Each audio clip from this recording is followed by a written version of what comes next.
तो तुम्हें कोई भी परेशानी, किसी भी तरह का चिंतन विक्षेप में नहीं आना चाहिए कि नाम जप के लिए जैसे बने, जैसे जबरदस्ती जिह्वा से आप नाम उच्चारण, यहां जिह्वा की बात करें, केवल जीव से अभ्यास तुम बना लो, जो नाम तुम्हें प्रिय लगे या जो गुरुदेव ने दिया हो। जीव के द्वारा प्रभु के नाम की आवृत्ति अगर निरंतर होने लगे तो बहुत जल्दी हृदय के जो पाप वासना मल है वो सब नष्ट हो जाते हैं। ध्यान से सुनो इसे। यदि हम बहुत काल तक, पातंजलि जी ने भी कहा, दीर्घ काल निरंतर सत्कार सेवितो दृढ़ भूमि, दीर्घ काल तक निरंतर आदर के साथ नाम जप करे, तो कह रहे जीव के द्वारा प्रभु के नाम की आवृत्ति निरंतर होने से पूर्व के जितने मल हैं, जितने संचित पाप हैं, जितने विक्षेप हैं, वो सब नष्ट हो जाते हैं। अभी तो शुरू ही नहीं किया है, अभी तो विक्षेप ही विक्षेप है, मल ही मल है, और आप कहते हो हमारे दुख दूर हो जाए। नाम जप करो, दुख दूर होने की बात क्या, दुख की निशानी नहीं रह जाएगी। जैसे अगाध समुद्र में मछली किलोल करती है, ऐसे हरि शरण में जो जीव होता है, भजन करता है, उसे अपार सुख मिलता है। सुखी मीन जिमि नीर अगाधा। अब तीसरी बात है, ये बहुत क्रम से जोर की, जैसे स्मृति तो उससे सब कुछ अनुभव होगा, पर उसकी प्राप्ति नाम जप से होगी। अब नाम जप में हमारी रुचि, नाम जप में हमारी भावना पुष्ट हो, उसके लिए कह रहे हैं तीसरी बात बहुत आवश्यक है, भगवान की कृपा पर पूर्ण विश्वास होना। ये तीसरी जो बात है, ये बहुत जोर की बात है, कृपा पर विश्वास हो जाना। भगवान हम पर कृपा किए हैं और उनकी कृपा से हमको निश्चित भगवत प्राप्ति होगी। कई बार विश्वास की, कृपा की चर्चा हुई है। यह तीसरी बात बहुत आवश्यक है उपासक के हृदय में। भगवान के कृपा बल से अब मुझे निश्चित भगवत प्राप्ति होगी, इसमें कोई संदेह नहीं है। देखो, पहली बात, स्मृति से सब कुछ प्राप्त हो जाएगा, पर बड़ा कठिन है, क्योंकि स्मृति तो हमारी जगत के भोगों की चल रही, संसार की, देह की। तो बोले नाम जप जो है वो आपकी स्मृति को जागृत कर देगा। जितना आप अधिक नाम जप करेंगे, आपके पाप सब नष्ट हो जाएंगे। तो नाम जप में भी बराबर तो हिम्मत नहीं पड़ रही, आध घंटा थोड़ा समय नाम जप। कोई साधु महात्मा एकांतवास करके 24 घंटे प्रयासरत, उनकी बात हो सकती है।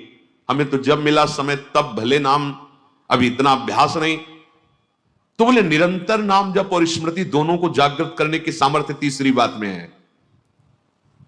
भगवान की हम पर बहुत कृपा है। भागवत में भी एक जगह कहा है कि जो भगवान की कृपा का अनुभव करते हुए प्रारब्ध के अनुसार दुख सुख आता है, उसे भोग लेता है, शिकायत नहीं करता, उसमें विचलित नहीं होता है, और हर समय भगवान की कृपा का, हमारे ऊपर बहुत कृपा है, तत्यनुकंपा, ये श्लोक ऐसा है। उसे भगवत प्राप्ति ऐसे हो जाती है जैसे पिता की संपत्ति पर पुत्र का अधिकार स्वयं हो जाता है। ऐसे हर समय भगवान की कृपा का अनुभव करना बड़ी कृपा है हमारे ऊपर। जो दुख सुख आवे उसे सह लेता है, भगवत चिंतन, वो निश्चित भगवत प्राप्त हो जाता है। तीसरी बात हृदय में बैठालनी कि भगवान की कृपा बल पर भगवत प्राप्ति बिल्कुल निश्चित हो गई मेरी। ये मानने में क्या जाता है तुम्हें? तो आप कह दो कि हमारे अंदर तो विकार हैं, अभी भजन नहीं। भगवान की कृपा बल की बात कर रहे हैं। पहली स्मृति, दूसरी नाम जप, तीसरी बात करें कृपा बल पर। उनकी कृपा से क्या नहीं हो सकता? कहो कृपा ते कहा ना हुई। अरे वो मुख से वेद पढ़वा दे, लूले लंगड़े से सुमेर पर्वत फंदवा दे, छोटे सांप के बच्चा से गरुड़ को खा जाए, भगवान भगवान। तीसरी बात बहुत जोर की है, जिसमें दोनों बातें आ जाएंगी, निरंतर नाम जप और भगवत स्मृति भी आ जाएगी। प्रभु के कृपा बल से प्रभु की प्राप्ति में अब कोई संशय नहीं है। ये भी सुबह कहा था जो साथ के पास, ये तुम चिंता मत करो, बस जो हम कह रहे हैं निषेधात्मक जो बातें, उनको तुम मत करना, तुम पड़े रहोगे तो भगवत प्राप्ति हो जाएगी। क्योंकि हम हैं किनके? श्री जी के। यहां जो भी आप छोटी सी भी चेष्टा कर रहे हैं, बहुत बड़ा भजन हो रहा है, महल में है, वृंदावनेश्वरी के धाम में है, एक छोटी सी भी चेष्टा, जैसे कहीं सोनी लगा दिया, कुछ भी, जो भी चेष्टाएं कर रहे हो, खान पान संबंधी भी जो चेष्टाएं करो, वो आपका भजन। या फिर स्वार्थ आपने भजन गए, तुम चिंता मत करो भगवत प्राप्ति की। ये हम केवल निज जनों से नहीं, माइक से कहें कई बार कि आप सबको निश्चित भगवत प्राप्ति होनी, इसीलिए प्रभु ने धाम बुलाया, सत्संग सुनाया। अगर प्रभु को अपनी प्राप्ति न कराना होता तो संयोग क्यों देते? हम फंसे होते माया प्रपंच में। तो तीसरी बात कि अब हमें कोई संशय नहीं, मेरे को भगवत प्राप्ति निश्चित होगी, क्योंकि मुझे भरोसा है श्री जी का, मुझे भरोसा है वृंदावन का, मुझे भरोसा है आचार्य और गुरु का। अब ये बातें हमें डर पाओ मत। हाँ, हमारी कमजोरी है, हम अभ्यास कर रहे हैं भजन का, पर अब मुझे ये भय नर्क स्वर्ग पवर्ग आसने, ये आ गया भरोसे से, ये कृपा का भरोसा हुआ तो बात आ गई। मानो भगवान की प्राप्ति बस मेरे को हो ही गई, ऐसे रोज सोचना है। हे महापुरुषों के वचन है। तीसरी बात बहुत जोर की है, नाम जप और भगवत स्मृति इसी में आ जाएगी, क्योंकि भगवान की कृपा से सब कुछ हो जाता है। मुझे इस जन्म में भगवत प्राप्ति पक्का होगी, भगवान की कृपा बल से, प्रियाजू की कृपा से। अब मुझे ऐसी भावना करनी कि बहुत जल्दी भगवत प्राप्ति। मेरे में अब अनुभव हो रहा है कि प्रियालाल की कृपा बढ़ रही, विकार क्षीण हो रहे हैं, भाव बढ़ता जा रहा है, मुझे बहुत जल्दी भगवत प्राप्त। ये सोचना है। जब हम गंगा किनारे भ्रमण कर रहे थे तो एक लाल जी योगी नाम के महात्मा थे, तो रात्रि में, प्राय संत जन रात्रि में जगते हैं, तो उनसे मिलने गए, तो रेत में ऐसे कपड़े का तंबू उसी में थे। उन्होंने कहा, देखो तुम्हें जो बनना है वो सोचो, जो सोचोगे वही बन जाओगे। तो छोटी सी डायरी रखते थे, लिखा उसी समय, आज भी वो लिखी रखी, जो तुम्हें बनना है वो सोचो, वैसा सोचो, जैसा सोचोगे वैसा तुम बन जाओगे। सोचो, भगवान की हम पर बहुत कृपा है, हमारे अंदर दैवी संपदा बढ़ रही है, विकार धीरे धीरे क्षीण हो रहे हैं, मतलब मुझे प्रभु मिलने वाले हैं, मुझे प्रभु मिलने वाले। आप देखो इसका प्रभाव देखो, प्रभु की कृपा से अवश्य अवश्य अवश्य मुझे भगवत प्राप्ति होगी। बस अब तो भगवत प्राप्ति होगी ही, क्योंकि प्रभु की कृपा है। ये शब्द पकड़ो, अंदर तुम्हारे अंदर अपने में कोई बल नहीं, अपने में कोई साधना नहीं, पर यहां कृपा की बात है, भगवत कृपा बल। अपनी असमर्थता, बहुत अमृत में वचन है, अपनी असमर्थता, अपनी अयोग्यता, अपना अनाधिकारपन, ये है क्या? मैं अधिकारी नहीं हूं भगवत प्राप्ति का, मैं योग्य नहीं हूं भगवत प्राप्ति, मेरे में कोई सामर्थ्य नहीं, ये है। पर भगवान की कृपा से मुझे इतना विश्वास हो गया कि मुझे भगवत प्राप्ति होगी। अब क्या समस्या है? देखो, बहुत आनंद की बात है, मुझे भगवत प्राप्ति होगी भगवान की कृपा से, श्री जी की कृपा से। ये शब्द इतना असीम प्रभावशाली है कि आप जो ही ये बात हृदय पे लाएंगे तो आपके सारे दोष, विकार, विघ्न, अड़चने, बाधाएं ये नष्ट होती चली जाएंगी।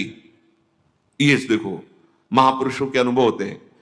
मत चित्ता सर्वदुर्गाणि मत प्रसादात तरिष्यति, भगवान कह रहे, मत चित्ता सर्वदुर्गाणि मत प्रसादात तरिष्यति।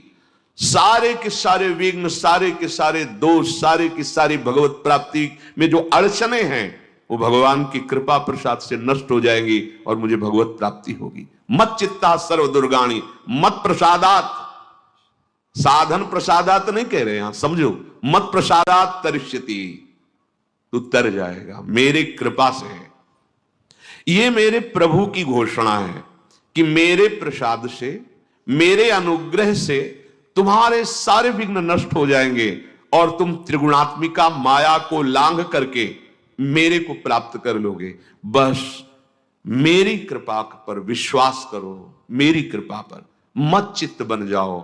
अपने चित्त को मेरे में अर्पित कर दिया। प्रभु की कृपा का भरोसा इतनी जल्दी दिव्य सद्गुण लाता है, यह पक्की बात है। जो दिव्यता आती है भागवती, वो भगवत कृपा से आती है। और ये कृपा तभी अनुभव में आती है, तो पर अनुभव में तभी आती है जब ये बात आ जाती है कि मैं असमर्थ हूं, मैं अयोग्य हूं, मैं अनाधिकारी हूं। पर भगवान की कृपा है, प्रभु की कृपा है हम पर, अब मुझे निश्चित भगवत प्राप्ति होगी। ये तीन बातें जीवन में आना बड़ा कठिन होता है। असमर्थ हूं, अयोग्य हूं, अनाधिकारी हूं।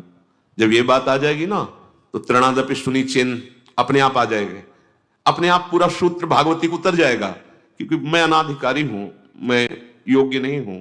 पर भगवान कृपा का यह है कि उनके नाम, उनके रूप, उनके धाम, उनकी लीला की तरफ ये हृदय जा रहा है, वो अपनी तरफ घसीट रहे, पर मैं अनाधिकारी हूं।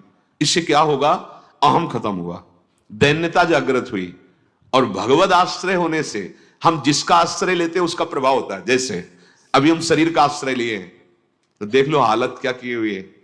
ये शरीर, ये संसार विषम कहा गया है। देखो कैसी हृदय की जलन, अशांति, भोग, वासनाएं, ये सब किसके आश्रय से? शरीर आश्रय से। अभी भगवद आश्रय, अंदर से भगवद आश्रय, अंदर की बात है। यहां मैं अनाधिकारी हूं, योग्यता मेरे में नहीं है, मैं किसी योग्य नहीं हूं, पर प्रभु की कृपा हम पर है, निश्चित मुझे भगवत प्राप्ति होगी। कह रहे इसका इतना बड़ा प्रभाव है कि इसमें जो सामर्थ्य जागृत होती है, भागवतिक सद्गुण जागृत होती है, वो किसी साधना से नहीं, इससे बढ़कर कोई दूसरा उपाय नहीं है। विश्वास भगवत कृपा पर। तुलसीदास जी भी महाराज कहते हैं कि वस्तुतः मेरे में कुछ नहीं है, पर है तुलसी प्रतीत एक प्रभु मूर्ति कृपामयी है। मेरे में ऐसा कोई सद्गुण नहीं कि मैं अपने प्रभु को रिझा सकूं, पर यह विश्वास है कि मेरे प्रभु कृपा में है, कृपा मूर्ति है। अपने साधनों पर जो विश्वास करता है, अपनी जितेंद्रियता पर जो विश्वास करता है, वो गिर सकता है। लेकिन जिसको अपनी अयोग्यता का भान हो गया है और प्रभु का भरोसा हो गया है, उसे कोई नहीं गिरा पाएगा, पक्का। बच्चा बन जाओगे, अयोग्य हूं, पर आपका भरोसा, तो कोई प्रश्न नहीं आएगा जीवन में। अगर प्रश्न आता है तो आप वाणी से बच्चा कहते हो, लेकिन अंदर अहंकार है, वो अंतर्यामी सदगुरु जानता है। मोमन कबहु तुम्हें ही ना लागो, ज्यो छल छाण स्वभाव निरंतर रहत विषय अनुराग। अगर हम अपने साधन की बात करें तो वह अच्छा साधन तो विषय का कर रहा है मन। देखो हम कभी पद्मासन लगा के किसी विषय का ध्यान नहीं करते, बहुत सुंदर बात।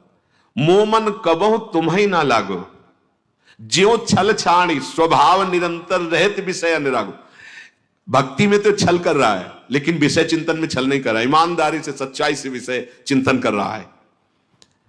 मेरा मन हे प्रभु कभी आप में ऐसे नहीं लगा जैसे विषय में ये छल छाड़ कर स्वाभाविक लगता है। विषय में कभी किसी को मन लगाना नहीं पड़ता है। देखो, विषय में कभी किसी को मन लगाना नहीं पड़ता, स्वाभाविक लगा रहता है, निरंतर लगा रहता है और अटल लगा रहता है।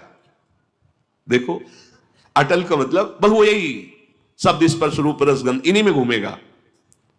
कभी वो हट करके ऐसे प्रभु में लगा जैसा विषयों में लगा है। ज्यों छल छाण स्वभाव निरंतर रहत विषय अनुराग्यो। मेरे मन की दशा, मेरे इंद्रियों की दशा आपके अनुकूल नहीं है प्रभु, ये विषय के अनुकूल है। पर प्रभु मेरे मन में एक विश्वास हो गया है कि आपकी मूर्ति कृपामयी है और जीभ ने नाम की ओट ली है तुलसी प्रतीत एक प्रभु मूर्ति कृपामयी है, और नाम की ओट जीभ ने ले ली है। बस अब सब कुछ हो जाएगा। चौथी बात, प्रत्येक प्राणी में, संसार की प्रत्येक वस्तुओं में मेरे प्रभु समाये हुए हैं। यहां सिद्धावस्था आती है। ये तीन बातें बहुत जोर की। पहली है भगवत स्मृति, इसी में सब कुछ हो जाता है, पर बड़ा कठिन है, इसलिए नाम जप जिह्वा के द्वारा, उसमें भी बहुत, कहां रोज नाम महिमा सुनते हैं, इतनी प्रीति कहां हो रही। बोले तीसरी बात पकड़ लो कि हम पर प्रभु की बहुत कृपा है और भगवत कृपा से मुझसे इसी जन्म में मुझे भगवत प्राप्ति होगी। चौथी बात, ये बहुत ही आवश्यक है, क्योंकि अगर ये नहीं तो भजन करना कठिन, बचाना कठिन, पचाना कठिन। इससे भजन तुम्हारा पच जाएगा, तुम सिद्ध हो जाओगे। जैसे चावल सिद्ध हो जाता है तो कहीं भी दबाओ उसमें कड़ापन नहीं रहता, ऐसे जो सिद्ध हो जाता है तो उसके हृदय में कठोरता नहीं रहती, प्रेम से द्रवित हृदय होता है। कठोर हृदय में ही काम, क्रोध, लोभ, मोह, मद मत्सर रहते हैं, शुष्क हृदय में, द्रवित हृदय में नहीं रहते। प्रत्येक प्राणी, संसार के प्रत्येक वस्तु में मेरे भगवान विराजमान है। कोई ऐसी जगह नहीं जहां भगवान ना हो। ये बैठालना है, हमें दिखाई दे रहा है, माइक है, दिखाई दे रहा है ये, लेकिन जब सृष्टि नहीं थी तो माइक नहीं था। जब सृष्टि नहीं रहेगी तो माइक नहीं रहेगा। बीच में माइक जो दिखा रहा है कौन? जो सृष्टि के पहले था, जो सृष्टि के बाद में था, वही बीच में भी मत्ता पर तरम नान्यत किंचित अस्ति, किंचन मात्र, कुछ और नहीं, मेरे प्रभु बने हुए हैं। प्रहलाद जी की सिद्धावस्था यही तो हुई थी गुरुदेव नारद की कृपा से कि सर्वत्र भगवान है। तो खंबे से भी नरसिंह भगवान, नामदेव जी कुत्ते से भगवान को प्रकट कर लिया, श्वान में भी भगवान, भूत में भी भगवान। ये चौथी सिद्धावस्था है। उपासक को ये विचार हर समय रखना है कि हमारे सामने जो वस्तु है इस रूप में भगवान ही है, कुछ भी ऐसा नहीं, सब कुछ स्वयं भगवान बने हुए हैं। सच्ची बात है, वही बने हुए हैं। ये छुपा छुपी का खेल खेल रहे हैं, बस आपको पहचानना है। मैं फिर दोहरा के बात कहता हूं, आप इस बात को पकड़ लीजिए। आपके सामने कोई भी कार्य की वस्तु आए या व्यक्ति आए या दृश्य आए, आपको सबसे पहले उसमें भावना करनी है, मेरे प्रभु विराजमान। जैसे हरिवंश महाप्रभु क्रूर है, पापी है, दुष्ट है, संभाषण योग्य भी नहीं, पर उसके हृदय में राधा वल्लभ लाल हैं, भावना को, ये बहुत जल्दी काम बन जाने वाली बात है। मानो आप गृहस्थ में, आपका लड़का सामने आया, आपकी पत्नी सामने आए, आपके कोई मित्र सामने आए, आपको पहले याद करना है इनके हृदय में राधा वल्लभ लाल विराजमान। वस्तुता वही है पूरे, पर हमें पहली भावना करनी है। जब वृक्ष सामने, वृक्ष तो है पर इस वृक्ष के अंदर प्रभु हैं। अगर प्रभु ना होते तो इसकी सत्ता ही नहीं है, प्रभु विराजमान है। अब मेरे इष्ट देव इसके हृदय में विराजमान है, पर मुझे जो स्वांग करने को मिला है, पिता का, पुत्र का, जो भी, बिल्कुल स्वांग वैसे ही करना है। अगर मालिक का स्वांग करना है तो हम नौकर से बर्ताव वैसे ही करेंगे, जैसे पुत्र से बर्ताव, पत्नी से बर्ताव, पर अंदर भाव देखना है, मेरे प्रभु इसके हृदय में विराजमान है, मुझे सेवा दी है। आपका यदि स्वांग सही निकला, देखो स्वांग सही निकलने का मतलब आप में ये कभी भाव नहीं आना चाहिए कि मैं पिता हूं। पिता का स्वांग कर रहा हूं, सामने आराध्य देव पुत्र के रूप में है, तो डांटना भी वो पूजा हो जाएगी भगवान की। महाप्रभु चैतन्य देव जी के पिताश्री को स्वप्न में एक दिन एक दिव्य महापुरुष प्रकट होकर बोले कि तुम निमाई को डांट रहे थे, पता है वो कौन है? डांटना ठीक नहीं। तो उन्होंने कहा, देखो प्रभु आप कौन है तो मुझे पता नहीं, पर हमारे पुत्र रूप में वो आए हैं, तो अभी तो डांटा, अगर आवश्यकता पड़ी तो चपत भी लगाएंगे, क्योंकि ये सौभाग्य देने के लिए प्रभु आए हैं। तो हमें जो स्वांग मिला है वो तो कर रहे हैं, पर सामने देखना है